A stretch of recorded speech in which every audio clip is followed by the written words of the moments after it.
Salut à tous, le journal du foot de ce mercredi 29 décembre avec les nouvelles confidences de Kylian Mbappé à propos de son avenir. Après s'être confié sur son bonheur de jouer avec Lionel Messi, sa relation avec Mauricio Pochettino, Kylian Mbappé a été interrogé par CNN à propos de son avenir et il assure il restera au Paris Saint-Germain jusqu'à la fin de la saison quoi qu'il arrive.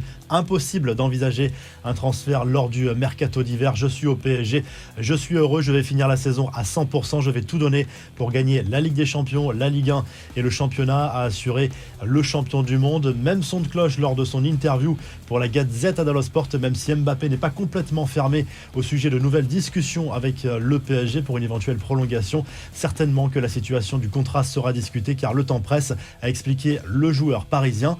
Les autres infos et rumeurs du mercato, José Mourinho aurait ciblé le Lyonnais Bruno Guimaraes pour renforcer son milieu de terrain lors du mois de janvier. Selon les médias italiens et brésiliens, la Roma est prête à mettre 30 millions d'euros sur la table, mais Jean-Michel Aulas en réclame 15 de plus.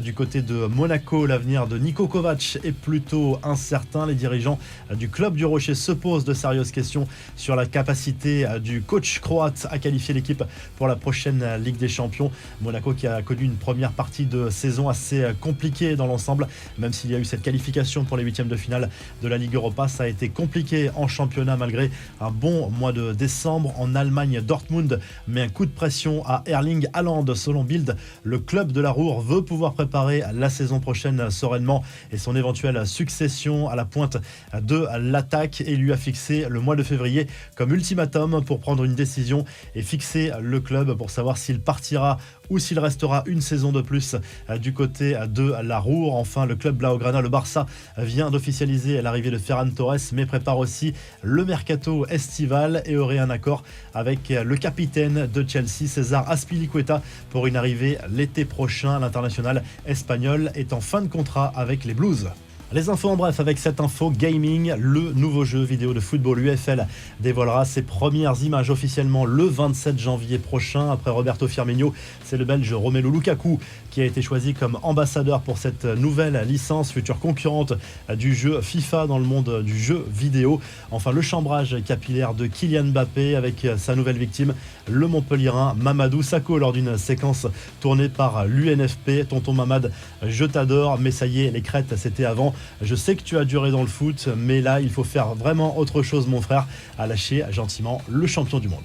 La revue de presse enfile tout de suite en Espagne où le journal Marca consacre sa une à Kylian Mbappé et Erling Haaland, deux joueurs forcément convoités par les plus grands clubs européens qui pourraient mettre les voiles en 2022. Le Real Madrid rêve toujours de faire coup double, mais ce sera très compliqué en raison de la concurrence dans ces deux dossiers.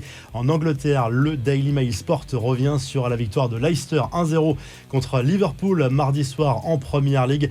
Les Foxes qui se donnent de l'air au classement alors que les Reds laissent filer Manchester City en tête. Les Citizens qui pourraient creuser encore plus l'écart en cas de succès à Brentford ce mercredi. Chelsea accueille dans le même temps Brighton. Enfin, au Portugal, le journal Abola revient sur le départ de Jorge Jesus du Benfica Lisbonne. Le club lisboète qui a résilié le contrat de son entraîneur à quelques jours d'un choc contre le FC Porto. Nelson Verissimo va prendre la place du technicien jusqu'à la fin de la saison à Benfica, alors que Jorge Jesus pourrait lui rebondir du côté de Flamengo au Brésil. Si le journal du foot vous a plu, n'hésitez pas à liker, à vous abonner pour nous retrouver très vite pour un nouveau journal du foot.